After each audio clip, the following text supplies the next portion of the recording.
Hello and welcome to Decorative. My name is Mary and this is Wes.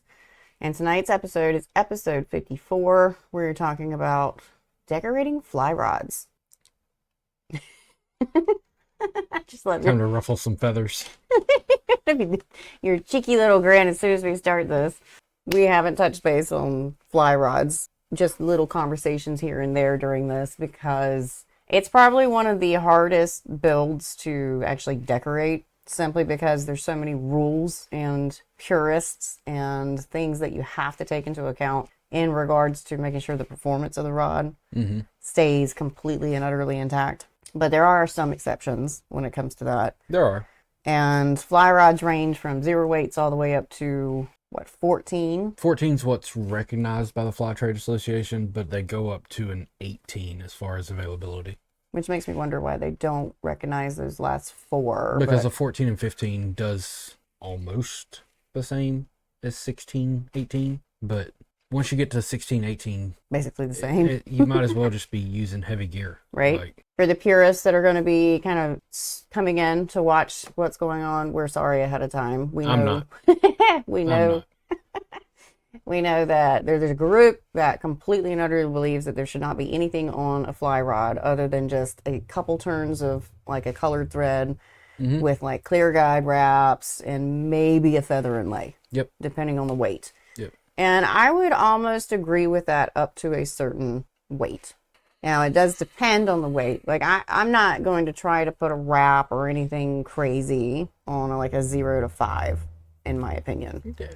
Yeah. Some of them probably can handle it, but then you've got others where you really just have to take into account the actual rod. Yeah. You know, and honestly, putting a little 2-inch something on a 5 weight isn't A little weave or something, it's fine. not going to hurt it, you know, but putting marbling on like a 3 weight that's like 8 inches. Yeah, I'm not going to recommend that. That's not too good. Or putting a tiger wrap where we have to put 3 or 4 layers of epoxy in between the layers, not including the top layers that we have to add on top of it. That's getting a little dicey on those smaller ones. But when we start getting up into like 8, 9 weights and higher, I think there's a lot more to play with on those. There is. Simply because they're bigger and you've got areas in between fighting handles if you have them on there that you can put things on, and they're a little bit more stout, if you will. Correct. But it does not mean that we cannot decorate it in some way, shape, or form. And simple feather inlays aren't going to add weight, and they're going to look exquisite and be very nicely done on the smaller weights. And having a couple of things to trim, doing nice olive branches right in front of the grips and stuff like that. I don't think anybody's really going to knock you for putting that on there. A little short section of snakeskin. Snakeskin's a great thing to add to them because that's not adding any weight. But if you really want to focus on the decorative stuff when it comes to the smaller weights, I think the handle is where you should be focusing most of your The handle, work. And the reel seat, the guide wraps. You can customize the guides and decorate those. But the larger weights, have fun. You know, do 10 weight and up, a little short wrap on the butt section. I think when you go to do your ferrules, that's another thing that you can do your decorative stuff on any of the weights. You know, little spots, little jungle cock eyes put on there. I've seen people take little small hooks that aren't even an 1/8 inch overall length and use those as alignment dots. Yep, you can find them in the fly tying section. Another place to put them is like in the butt. You can cast it into the butt, the fighting butt, or you can even embed them into the cork or wood, whichever one you're going to do for that particular thing. Or you could not use cork. Or you could not use cork. I mean, as far as handles for fly rods, I think this is where we're probably going to ruffle some feathers. Prior to cork being introduced to the world as far as a fishing rod handle, what were they using on the flies? As far as I'm aware, it was wood. Probably the lighter woods, nothing too heavy. And then cork came around and it became the biggest craze. And we saw a cork flare up. It went on all kinds of stuff. It's still a problem. And cork is like the standard go-to. That's what everybody finds acceptable on Correct. fly rods. It's like, and that's what the purists want to see on is cork. It's the romanticized feature that they see in cork. But the funny thing about cork is that it actually dampens the vibrations and stuff. Same thing with EVA. EVA is definitely one of those. I think out of all of the handle materials, EVA is probably like the bottom of the list. That's not Of what I would put on there. Yeah, like it does the same thing. It can be put on there. It's your rod. You can do whatever But you want to with it. But if you're building it for somebody else, personal preference, we're not going to put EVA above other things. no. And I don't even think I would want EVA on a fly rod personally. But I don't know. I'll have to build one and see actually the fatigue factor that comes into play with that, with the shape and everything. I think it's more of just a dampening the vibrations and the feel of everything more so than what the cork would do. However, the more sensitive stuff that we're moving towards now is like carbon fiber and those arbors, the foam arbors with those sleeves that you can put over them. Wood, depending on the wood, heavier woods aren't going to react the same way, but you can have a lot of fun with your handle materials and mixing stuff together. Acrylic, little thin pieces of acrylic put into it. On the edges, yeah. I've seen some killer grips that have come out, and I've only had the opportunity to make a handful of really fun grips, and most of them have been wood and cork combinations, or just all wood. A lot more before we started doing it. Yeah. Whenever you had your business. And the birch bark handle that we created, even though it was an absolute pain, and this is a sore for Wes right now because Me and birch bark are going to fight. we had extra birch bark left over from our previous build like 10 years ago that we did it for the competition. wasn't 10 years. Yeah, it's been a long. It's been okay. It might have been 8 years ago, but it's been a while since we messed with birch bark. But we got that one together, and one thing about birch bark, it's beautiful. It feels amazing, but it snaps so easily. And then Wes got his grip turned down, and it snapped. Which okay, you can glue it back together. It's not that big of a deal. Biggie. It usually will do a clean snap, so it's not that big of a deal. But then he wanted to put just little pieces of leather as the ends, and the leather and the birch bark have snapped apart from each other. So it's just one of these like constantly fixing Every it. time I grab it, it snaps. So I told him it's sitting over there in the corner in timeout. I told him to next time glue it on the rod so we don't have to take it off the mandrels and deal with that. So hopefully it doesn't snap on him. But birch bark is a good one, and it looks really nice. And there's rattan too. There is rattan. Mark Krause introduced the rattan idea to me a long time ago. He actually tried to get me to do the sugar skulls with the rattan. He wants me to do it. He didn't want to do it. I personally don't like it, but I also haven't fished with it. So it's one of those things where I need to build one and see. It looks cool. It does. But the logistics, all the steps that you have to go through for it is kind of aggravating because he explained his process to me. It's just another time consuming thing. But then again, you sit down and you look at what I spent on those leather grips. That definitely are not for fly, but you sit and look at how much I spent on just the leather grips, and they're not even close to done. They're just... And you talk about time consuming. Yeah, they're time consuming. So the rattan probably is less time consuming, but I don't know. I've never worked with it. It looks cool. Try it out. You can get the little strips, or you can cut your own, and you got to wet it, and you got to do all this other stuff to get it on there. But once you get it on there, it's done. You just have to secure it at the ends. But look at Mark Krause's page. He's got it posted on there, and he did it a year or so ago, I think, maybe a little bit longer, but it looks pretty cool. But I think the handles is definitely where a lot of the focus goes, especially in the real seat inserts, and depending on which real seat you get, the Lemke's are always, those to me just look really cool. Yeah, with the split. Yeah.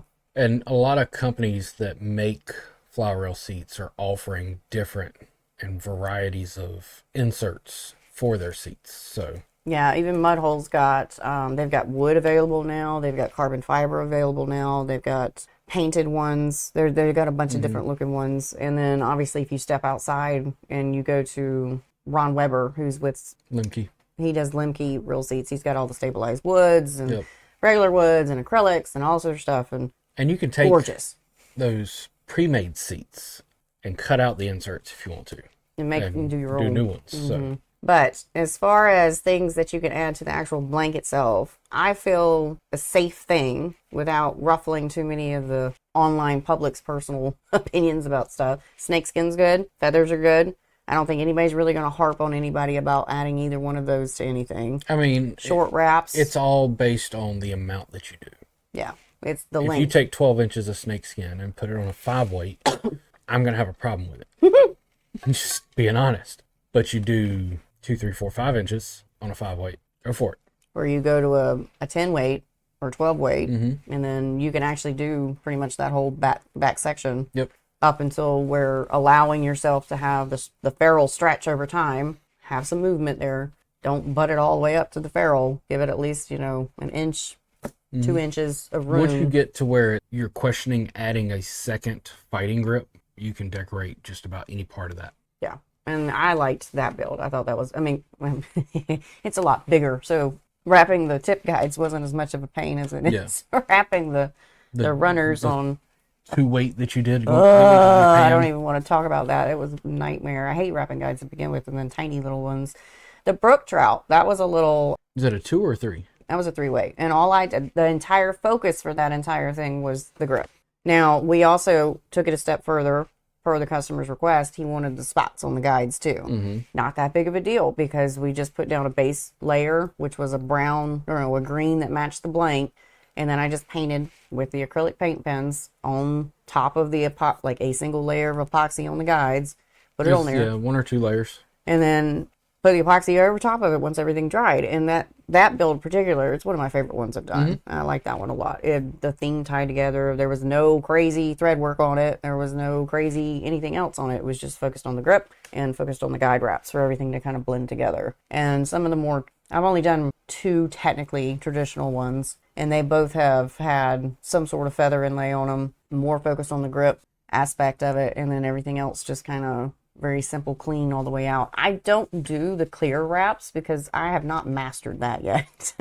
The silk that everybody uses, I can't get it to go clear, and I haven't bought all the silk that's available for me to actually be able to test it to make it go clear.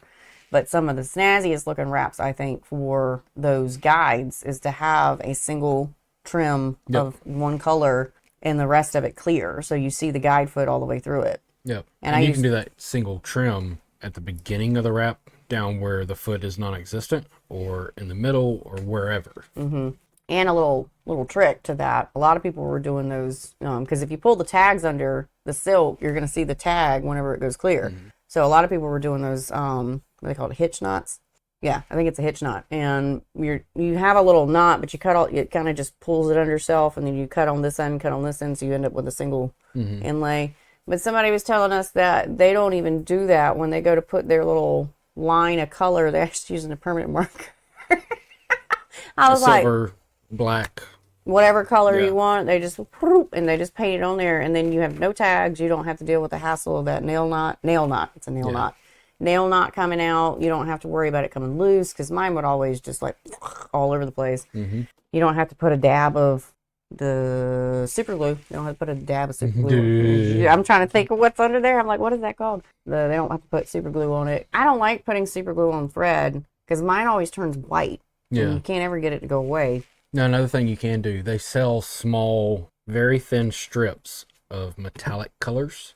Oh, yeah, the nail things. You can take that and put it around at the edge of the guide. The nail artists have, they use it for the fingernails. They'll put these little, and they're a bunch of different colors. It's sticky tape. Like, they cut it to wherever they need to, and they stick it on there, and you can get it on there, and it's metallic, and it's basically metallic tinsel. I don't really think it fades over time, but I'm not entirely sure. I haven't put it on a rod for that reason specifically. I can't ever get mine to stick, but I think if you were actually really working with it, it probably would be fine. Maybe a little drop of CP on one edge or something. Stay something just to hold it there. Yeah, but there's a lot of things that you could do as far as that's concerned. And decals, as long as they're not, taking up the whole dang thing. And it's where we live in a day and age where the blank itself, you can hydro dip it or have somebody custom paint it, and you don't have to worry about anything else, That's supplying more towards that new way of thinking as far as doing that. Because if you hand a purist anything other than raw graphite, carbon mix, or glass, and it's like bare form, in a few different shades, they're gonna hand it back to you and go, what is this? But we're moving forward as far as aesthetics are concerned. You can see it in the entire industry, the entire, even go to the store, not necessarily fly rods yet, because they've got a market on those purists, 110%. For now. But you can definitely see a movement towards trying new stuff, things that haven't been seen. I mean, we walked through Bass Pro the other day. We had a good laugh at this because we know exactly what color this is going to turn within 3 or 4 uses out in the sun.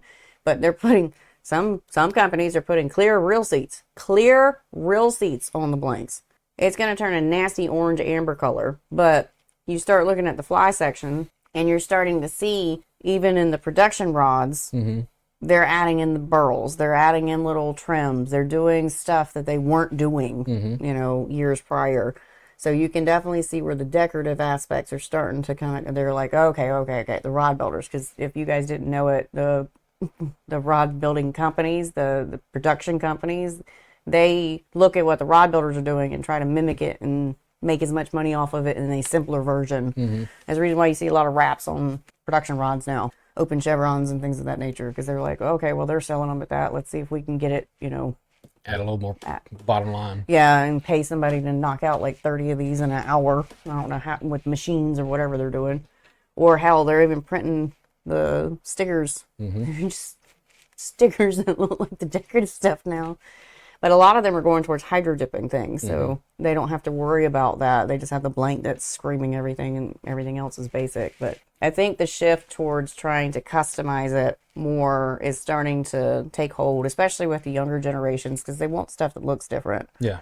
And I don't think there's as many of the purists running around anymore that are yelling at the young ones to be like, that's not a rod, because as long as it's fishing and performing the way it's supposed to, and it's catching fish, and they can see that it's working the way they have, then they really don't have anything to say other than that's my personal taste and I just don't like it, Yeah. Some of those purists are still running major companies, but it is definitely a personal thing in my opinion. But the alignment, when you're doing the ferrules is another great place. I mentioned part of it earlier, but you can use those jungle cock eyes. You can use paint dot. You can even use decals. You can use anything in that little bit of section to help them align it if that's what you're after. Now, obviously, if you've got an alignment dot there, and it's supposed to be an alignment dot, not just a ferrule wrap, you've got to have one on the female side and the male side. So that way they can align it, but you just also have to leave room for the ferrule to stretch a little bit over time. You can't have them completely butted up to each other and have epoxy on the male side, because over time that ferrule is going to move just a little bit, and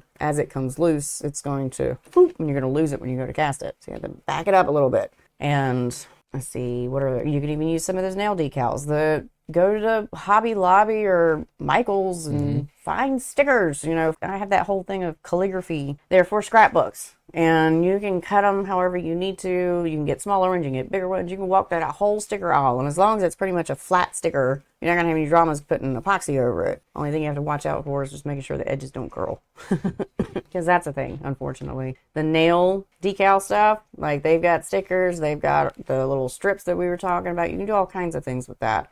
You need to take snakeskin. I think, was it Mark or was it Nuno? They had used the individual snake scales, had pulled the snake scales off and had used them as alignment dots up the rod.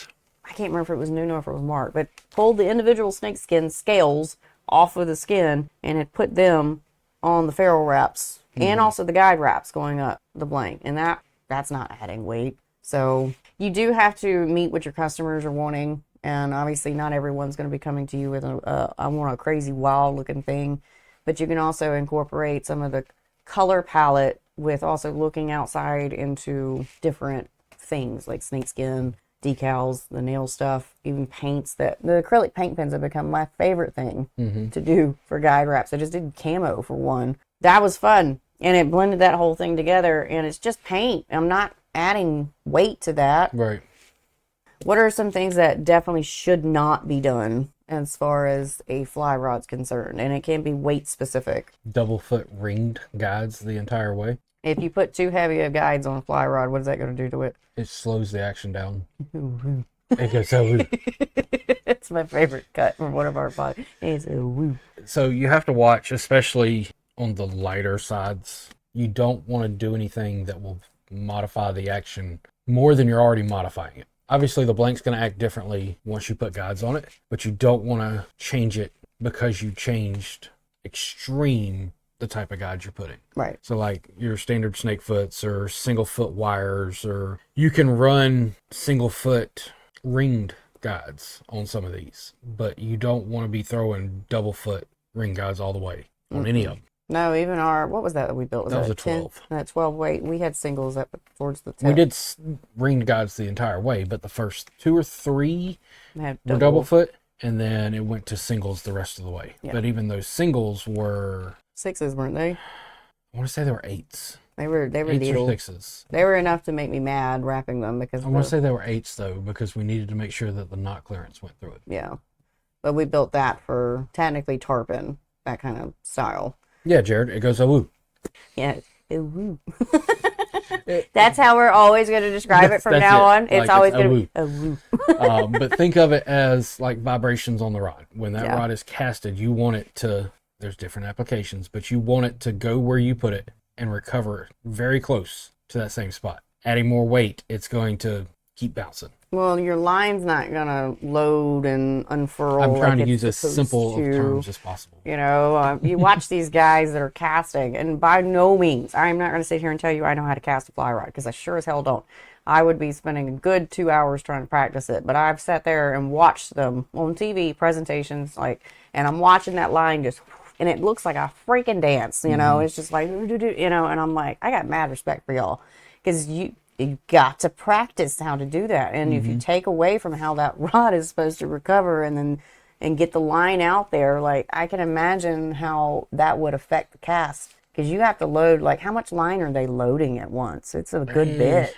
Like, I watched them. enough. It's like this big massive spiral, and I'm like, yeah, bless. John said, so snake guides on a 6 weight would be okay. Dude, I do snake guides all the way up to 9s. Once I get 10, 12s, I'm considering ringed, but you can still do snakes on those. You just have to make sure that the weight of the metal is the appropriate thickness to be able to handle what you're doing. And I would highly recommend task casting before you wrap the guides on when you're doing these.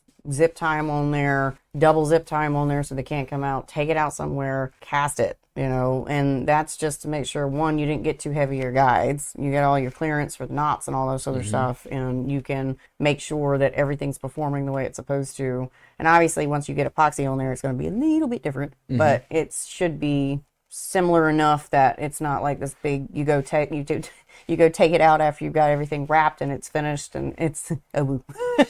You know. And you go, well, I got to cut those off. Yep, that didn't work. Crap. And you can at least fix it before you go through the whole mess of epoxy removal and chipping the blank and all that other stuff. So, But when you're doing the guides, it's the same way as if you're building normal rods. Say normal, but bait casting or spinning. it's a normal rod. You want to get down to the smallest guide that's acceptable for what you're doing as quickly as possible. All right, so that's basically the don'ts. Fighting handles. When we talk about fighting handles, and Are you things of talking nature, about the secondary fighting handle? secondary fighting handle. When is that necessary? Or is it necessary? I prefer them on 12 weights and above. Just for leverage purposes, Yes. right? So for me personally, on those like we mentioned earlier, those fighting handles, if that comes into play where you need it for leverage, I don't think anything on that butt section, minus getting close to the ferrule, I think it's up for fair play. Just about, yeah. I don't think it's going to change anything, because I mean they're pretty. Usually when They're not that they're big. not that big. I can't ever size it, but whatever. They're not that big. They're this big. They're that big. They're big enough that they can handle it. There's no bend in that section. The walls are thick enough to be able to not be affected. Oh, and I think the other important thing about that is when you're building a fly rod, you should be spining each section, correct? Yes. And then putting 2 pieces of it together. So let's say we have a 4-piece, so we've got the butt and the second section. You get those spines, you put them together, and then you got to spine it again. That's how we do it. Because you got to check to make sure that everything's... And then we add the 3rd piece and spine it again. And then the tip and spine it again. And then check it. Make sure that everything's lined up the way it's supposed And to. then if I get one and the tip goes boop, I just turn the tip and send it. Unless it's a really bad one. Yeah, if it's dog legging left and right making a U-turn, that's a different story. Yeah. But Fighting butts on those heavier rods. for me, anything 7 and above is getting a fighting butt. I agree.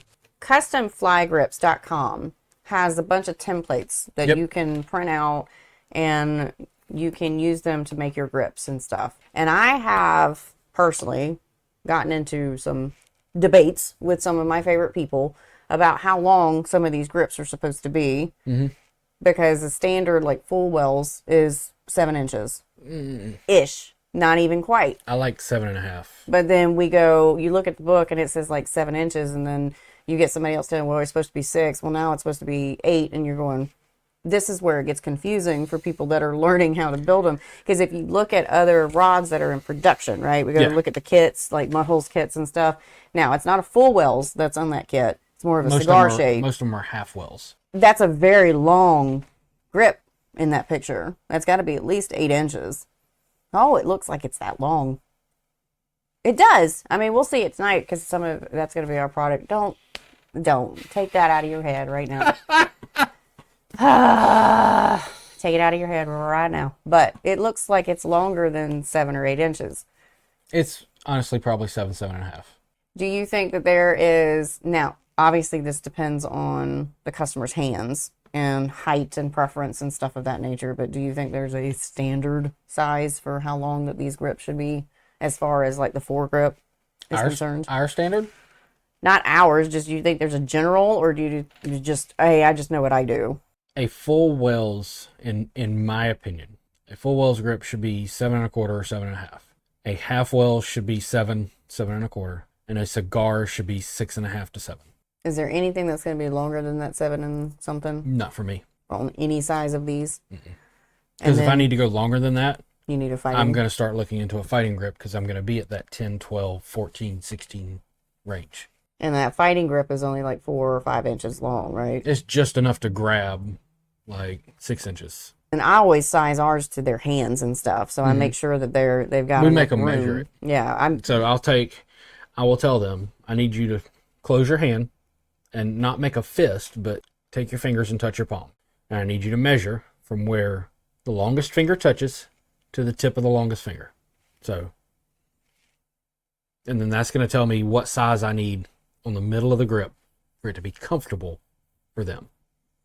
But then you also have to It's a bunch of circle math. You also got to take into consideration how wide. But then their I'm going hand to make is. them make a fist the same way, and I'm going to see how much is their fist. And then basically everything that's outside of said fist is the decorative little end caps Essentially. with a tiny Because bit you of room. want that swell to sit right here. You want it to be comfortable right there. Right there in the palm. Colored guides. How would you go about doing colored guides, though? Because Most of your snake guides are either going to be stainless or titanium. So you can That's either have them true. anodized or painted, powder coated, however. so you can have Mike do that. Your ring guides are going to be the same, stainless or titanium. So you can have them anodized or powder coated. Now, if you're doing something ultra small, I'm not going to recommend you have them powder coated because tolerances. But if you're doing, your average 6, 7, 8, 9 weight, go for it. Why not? Buy titanium and get them anodized. Because that's not adding extra anything, really. It's just changing the color. Yeah, you put it through a heat process and out. You electrocute it. Yeah. So from where the longest finger touches to the tip of that finger would be the circumference. Essentially, yes. Because what you have to remember is you're taking a measurement here of what's inside. So what I'm doing is having them measure here. Turn it. My ring finger turns to the longest one when I'm doing it, because that's how I hold rods. And then measuring that. I'll take that measurement and pretend it's the circumference, and then get the diameter that I need based on that. Now, if that seems too large to me, I will knock it down some, because you got to take into account there's fatty tissues inside of here. Check out the book that Tom Kirkman has. That is called...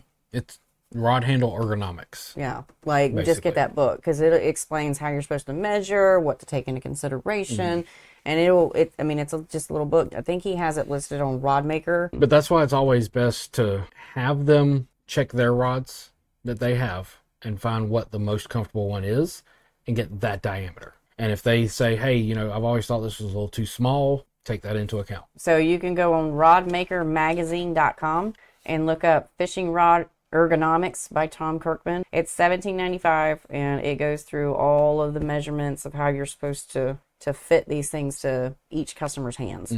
The only thing about cork, which is always a little bit of a hiccup, is that we only have a certain size ring. However, you can get bigger rings, and you can look into getting blocks of cork if you have somebody that has a giant hand. Yes. And have to account for it. But majority of people's hands are going to fit most of the rings. You may just have to be really careful about how you glue them up so you don't have to sand them down so much. But it basically comes down to when they grab the rod, you want it to sit just like that, where it's not actually touching, but it could be. Yeah. If you have that book, read through it. It may be a whole lot of numbers. I haven't even read it. Wes read it because I figured if one of us has read it, we both don't need to read it. But if it's numbers and math and stuff, I'm going to put it on him because I don't want to do it. But I do know that that's taught us a lot. And I know the basis of how to get my customers to measure it. And then we go from there because his explanation to me makes more sense than me trying to read that book. Because it already looks daunting, but it's definitely the best way. And it's not just for fly rods. It is for every single grip that we have for customers, minus a few exceptions because, things that have to be in salties or stand-ups and of that nature, they have different sizes that don't really fall into the norm of how, you're holding it. Yeah, and that's a good point, Chris. It's always better to leave it a little fatter, especially if it's a local customer. Because you can always take it down, but you cannot put it back. Yeah. If it gets too skinny, that's going to be so uncomfortable. Hand fatigue on it's going to be bad. I'd rather have something that's a little bit bigger than I would have something that's a little bit smaller. Because smaller actually makes my hand hurt more. That's why bigger. Size 16 real seats should not exist. You and this real seat. You're going to do that for the rest of the podcast, aren't you? I'm just saying. 15s, 14s, 13s, there's no point. 17s. Should be the smallest thing possible. Unless you're building a kid's rod. Even then, our kids use a 17. We have a 17s for them. 10 and 6. And they do just fine with them. And they don't even hold it the right way right now. They're just holding the rear grip. And it's like, guys, move your hands up, move your hands up, move your hands up. And then we're playing in the water. But anyways. That's another day. We went fishing this morning, and that's the reason why it's real fresh in our heads. Anyways. I do want to take a minute. I want to thank our sponsors. Foundation Outdoor Group, Mudhole. We love you. You guys are amazing. Don't forget, whenever you're ordering for anything that you need rod building wise, whether it is CRB, Pro Products, MHX, Gaho Roll Seats, or American Tackle, to use the discount code Decorative10. It'll save you 10% whenever you order. It never expires, and it's throughout the rest of the year. The only thing we can't do is double stack it on other stuff, but it is kind of cool to be able to get 10% off on everyday stuff because we all run out of epoxy and thread and all kinds of stuff all the time. I know we go through a ton of it. And the other thing I wanted to mention is don't forget to sign up for their advanced seminar classes that are coming up October 25th. And Wes and I are teaching. It's $75 per ticket, but you get fed and you get to hang out with really cool people and learn a bunch of stuff and have a lot of fun. You get to listen to Bill Falconer play his guitar and sing Saturday night. Just watch out for that Bob character. He's a little funny. Dang it, Bob. But it is a blast. I highly recommend it. Every time that we go, even though we are teaching and are busy, we learn stuff while we are there. And other people learn stuff. I saw some of the feedback that came back from the past one, and people that have been going or have been building for 40 or 50 years, they pick up on all these little details and stuff too that really helps them. So even if you feel like you know what you're doing, it's never a bad thing to continue to keep educating yourself because somebody's going to give you a pointer. I can't tell you how many times people watch me cut off a decorative wrap, and I don't even think twice about it. The popsicle stick. This is what everybody talks about, is the popsicle stick that I put on the tape anchors. They're like, I never would have thought about that. And I'm like, it's so second nature for me because I've always had a popsicle stick. I started with a popsicle stick. It was different. I had it taped under a paper towel with tape over top of it, but I've made it a little simpler. But the popsicle stick is, they're like, that's game changing. I won't have to worry about cutting to my blank or my grips. And I'm like, I'm glad it helped. Right. That's the kind of little things that you pick up. Plus, you learn a lot. I mean, Mike Garone's going to be teaching. Bill Falconer's going to be teaching. There's JYG, Kevin. What's his last name? Estrada's going to be there talking about jig rods. And you can ask him about his lures and stuff that are in. If you're coming. Mudhole. He is a wealth of knowledge for 3D printing. I'm just going to go ahead and tell you. He's real cool too. Like, he's real easy to talk to, real down to earth. But you should definitely come. It's a lot of fun. We're looking forward to it. And you're going to meet our kids. Don't know if that's a good or bad thing yet. Good luck. And remember, we tried. We tried. That's all I got to say. We tried. The other thing that I want to go ahead and move into is our product of the night, which is a fly rod kit. Those are great for people that have no idea what they're doing with fly rods. See how I mean? That looks longer than like 6 or 7 inches. It looks that way because the image is enlarged. That real seat's only like 4 inches. Yeah. Anyways. Always I'm ask. glad you think it looks bigger. Always ask me if it's bigger. I'm glad. Like, I'm appreciative. Anyways, if you're not sure how to put a fly rod together, getting a kit is something great to start with. And there's a bunch of different options. This was the 5-weight that I picked up. They've got a 9-weight. They've got a 3-weight. They got a couple other different ones, and you can get them in the colored series blanks too. Those are the colored series, and they've got like 5 or 6, I think, that you can do that. And if you want to just pick a blank and then go from there and do your own thing, the color series has a bunch that's in there. We have one. It's actually Wes is trying to get it built so that we can take it fishing when we go down there in October when we go see them. But if you don't know how to build a fly rod, having a starter kit is a great thing to start with, and then take it out fishing, dissect it. This is the great thing about us as rod builders. We get to dissect what we like, what we don't like, and fix it for the next time, so that by the time we build the second or third one, we have this really fine tool, like tuned tool, not really a machine, but a tool that we can take out, and now we're, making our S curves. I love to watch them. It's so intimidating to me to try to figure out how to cast them. It's not that hard. You say that all the time, but I don't believe you. I tell everybody the same thing. I learned by what my grandfather told me. Take your hand, make a flat fist, and punch the wall. Punch the wall. Punch the wall. Yeah, but there's more to it. And you go out there and try that. There's more to it. And then you start seeing the line moving. And then you start figuring out the motions. But see, I need a school gym, and probably even more room than that, because I'm going to get hooked on everything. I'm going to get it in. Well, You saw me today. I was hooking the trees trying to cast to this way, and all of a sudden the lure's going that way. And I'm like, bless it. I don't even understand what's happening. But we were also fishing on a little place that was like this with the size of the table, basically. Trying not to, hook our kids, even though the youngest almost hooked me in the eye 4 times today. Freaking one eye showing up for the podcast. The moment we've all been waiting for, we need to get back on topic, is the giveaway. Inletting tool. This is one of these things that you just absolutely need. One, for fly rods, because we always inlet the reel seats into the grips. Most people do. And 2, because you can use this as well to make those little hoods covers for the reel seats. I have done it quite often. Unilock hoods. It is very intimidating, I'm not going to lie, when you go to do the unilock hoods, but it is so satisfying to be able to create an EVA piece that's custom, that matches the rest of everything that's going on there. I will say, if you get it and you're using it for the unilock hoods, and you're using EVA specifically, you can use it for cork too, but if you're using the EVA, you have to get it to the size that it's supposed to be with the little blades, and you have to punch it about halfway through. Then you're going to want to take the unilock hood and be dumb careful about this. Push it into the EVA hood that you put about half of it on there, because you need to stabilize it. Because if you try to do this when it's not stabilized, it's going and doing this weird. Ask her how she knows. I about ripped one in half because I wasn't aware. Then you're going to flip it around, you're going to punch through the other side, and it'll be fine. It's just going to be stressful. I love the inletting tool. I think that's like the coolest thing that we have.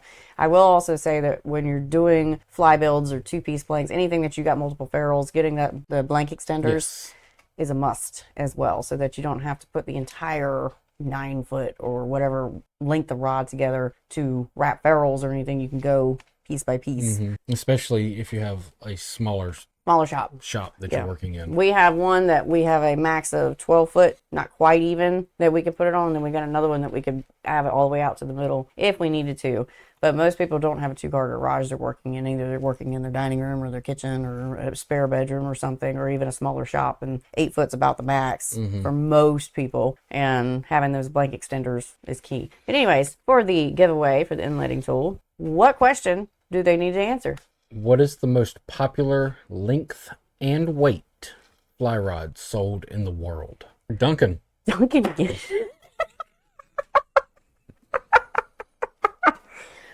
Duncan got it. It is a 9-foot 5-weight. And the reason that is the most popular one sold around the world is the most universal fly rod and the most popular ones for manufacturers to put in kits. Mm-hmm. You can take a 9'5" weight and do trout. You can do bass. You can do very light saltwater with it. It's kind of teetering that border, but it is the most popular one in the world. Congratulations, Duncan. Congratulations. I don't need any input from you. I know you're dressed by heart at this point, and I'm pretty sure Mo does too. So we'll get it drop shipped to you Monday, whenever we order it. So at this point, let's open up Q&A. Obviously, if you've got any questions about fly rods in general, or, do's, don'ts, pros, cons, personal opinions, whatever the case may be, now's the time to open up that chat. And it doesn't have to be just about fly rods. It can be anything rod building. We went fishing this morning, right? Our boys have just, something has bit them. Now, we haven't caught crap. Like in the last 3 times. One fish in the past One 3 fish trips. to the youngest, which was great because the youngest has not actually caught a fish. So that was great because now Bug is in his butt, right? Like he wants to go. Every weekend, they both are like, are we going? Are we going? Are we going? And this morning, we were out at one little place, and it was the little itty bitty little place that we were fishing from. And they had started to get bored, so they were digging around in the water looking for the little mussels. And all of a sudden, we hear this, and I thought one of them had fallen in. There's like a little small bit of water behind us. The oldest starts going, it's a snake, it's a snake, it's a snake, and starts like running around like Chicken Little. And it was a little baby. Well, it wasn't, I mean, he was skinny, He but was probably 4 or 5 foot. he fell out of the bank that was right there. And he no sooner hit the water and was on the bank and gone. Going and back up. A frog running past in front of us because the snake was chasing the frog. The frog was trying to get away from him. The youngest was between us, and he was like, oh, a frog. And that's what we acknowledged first. But we heard snake, and we turned around, and we see the snake, like, he was panicking. Like, trying to get up the thing. The oldest, it was so funny. I swear, if there had been, like, a wall within 2 feet of us, he would bam, right into it. It's just panic mode.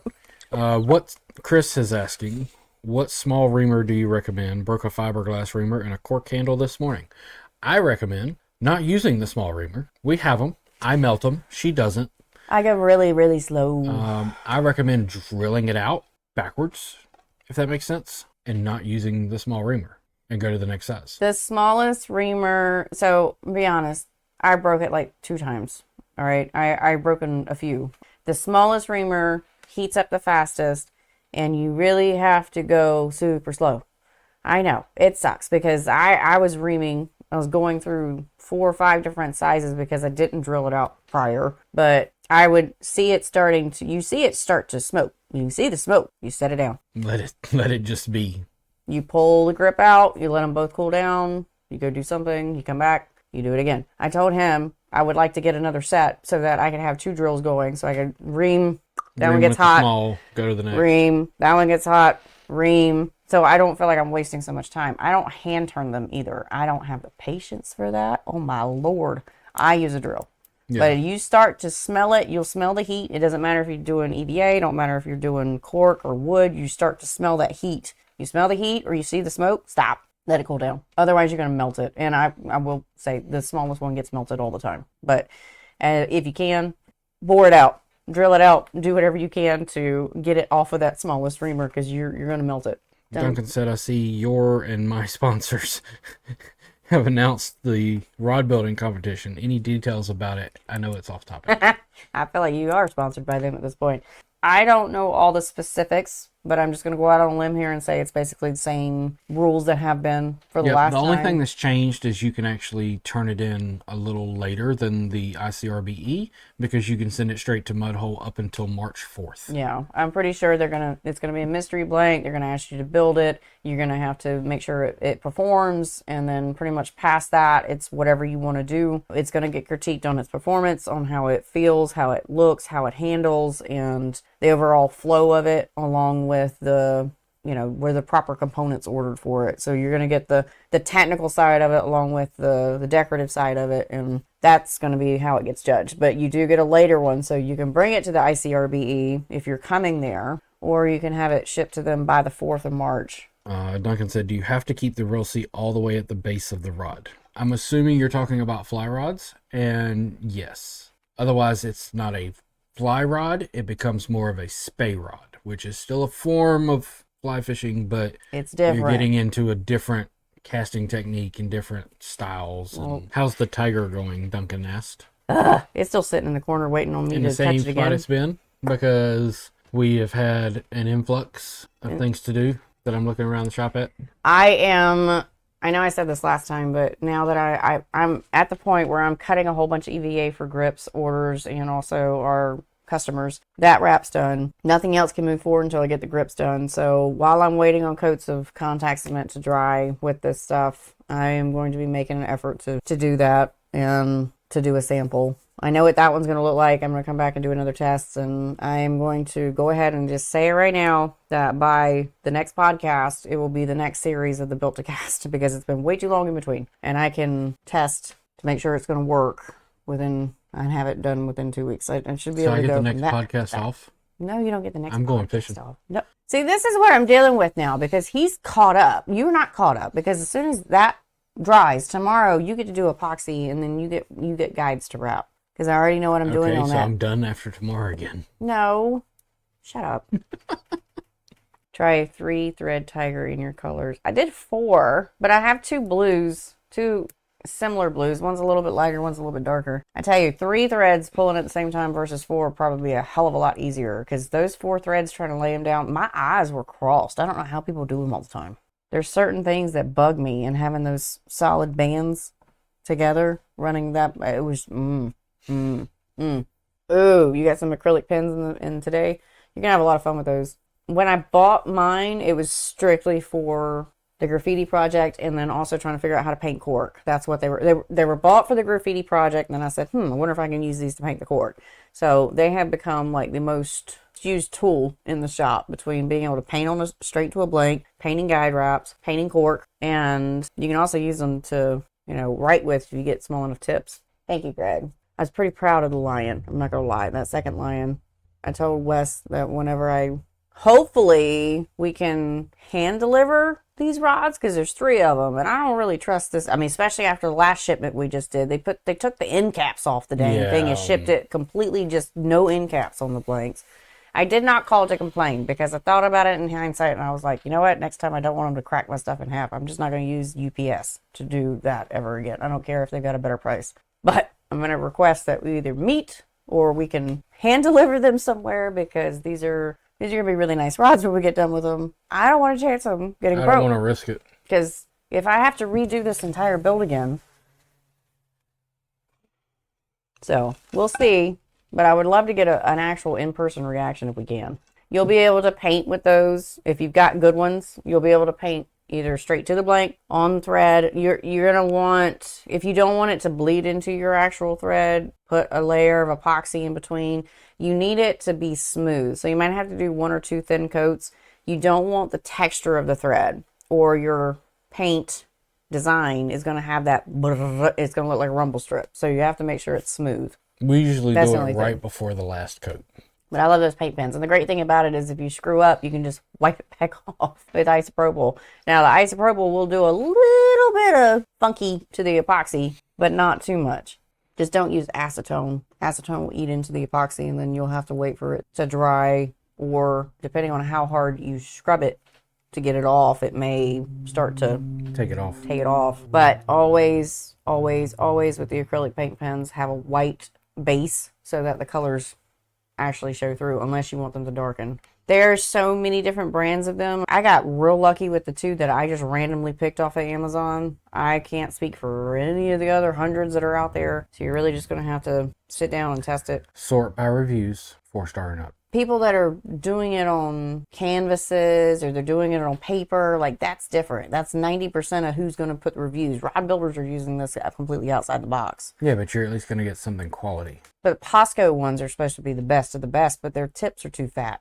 Or you type in the search bar exactly what you're looking for, then 4 stars and up, and sort by average review. Sharpie paint pens. Now, we all know how much we all hate them and love them at the same time because they explode. But the extra fine points, they come in a bunch of different colors. And a lot of the times, the black that I used on the camo that I just did, that was the Sharpie paint pen that I had. Because the black paint pen, the acrylic pen that I have, it's failing on me. and the tip is so wide I can't control it like I can the black one. So I will use my white and my black Sharpie paint pens to fill in where I need to on that white and black, because I've ruined the other two with the previous cork grips and the 3 graffiti stuff I did. Decorating fly rods, you got to be very careful, but there is a lot of things that you can do to decorate it that doesn't make it just boring couple threads here and any of that nature. We can add stuff to the ferrule wraps, you can add stuff to the guide wraps. Your handle can be your complete, decoration that is in it. You can put your trims into it, feather inlays, snake skin. Depending on the weight, wraps would be good, little short ones. You can also do decals of that nature. I think a lot of people focus on creating these really beautiful, nicely done cork and wood grips and carbon fiber grips for fly rods, because that's where most of your customizations can come into, because a lot of people expect to have like the purist kind of look when it comes to fly rods, very simplistic, very just focused on the performance of the rod. And I would completely agree that performance of a fly rod is the most important thing beyond anything else. But there's also other ways to customize it. My crazy little self has painted guide wraps, and I've added a little short wrap to I put one on an 8 weight, but it was a little short little dude. But a weave, not going to be that big of a deal. Feather inlays, the snake skin or snake shed, either one will be really cool looking. There's a lot of ways that you can customize these things and make them personable to the actual owner. I think the only thing that we didn't really discuss is I feel like whenever you build a fly rod for somebody, that you should always have some sort of case that this thing goes into. Whether it's the wrap bags where they have the individual pieces for the ferrules or for the each of the pieces, like you should have at least that. And I feel like that's the bare minimum. And if you order from different manufacturers, you can also get like the actual bag along with the carrying case that can go with it, or you can make your own if you want to, order it from somebody else, whatever the case may be. But I think fly rods, even though a lot of people think that they need to be super simple, super basic, we're starting to kind of progress towards more people wanting more customizations when it comes to their stuff, because there's the younger crowd that's getting into rod building or just getting into fishing in general, and they want something that not everybody has. And that's where we get to step up as rod builders and kind of create things using individual scales from the snake skins and putting it on the ferrule wraps, or putting dots on the ferrule wraps, or putting decals, anything that can make that rod personable to the customer. Or keep everything else simple, hydro dip the blank, paint the blank, get different real inserts for stabilized wood or regular wood or acrylic or whatever the case may be for your roll seats. There's so many different places that we could add this little touch, a flair, to make it more personable to you or to the customer that you're building for. But at the end of the day, we have to keep in mind that performance is key. It has to perform. I think out of all the things that most people fish for, yes, bass guys are very particular about how they have their rods too, but fly guys are definitely more particular because there's a lot more loading, and the casting is an art in itself. And, you've got to have that rod performing 100%, not be a woo, as we have all giggled about pretty much most of the night. Everything you build, be it fly rods, bass rods, casting rods, spinning rods, offshore, it should be about performance first. And in that, stop using cork on fly rods. That's where everybody's going to get mad at you, Wes. It does dampen it, but you'd have to put it through the test. I don't have to. Engineers have already done it. I'm saying that like the individual would have to put it through the test to prove to themselves that that actually is a thing. But it is widely accepted, but there's other materials that you can look into to try different stuff and see what is your favorite. And if cork's your favorite, it is what it is. Don't get me wrong. I like cork. Cork's nice. I just like to start stuff. Same thing as why we don't underwrap our spinning guides whenever the feet are directly poking into the blanket. Got my eye twitching. Stop. I want to bring up all of your little buttons. But we do appreciate you guys hanging out with us and chit-chatting tonight. And if you have any questions, comments, or concerns, feel free to email me at thedecorativestudio@gmail.com or comment below. And don't forget to use Decorative10 whenever you're ordering supplies for Mudhole to save you 10% off of CRB, Pro Products, MHX, American Tackle, and Gaho rail seats. And with that, we hope you guys learn to decorate some fly rods and have a great night. Bye. Toodaloo.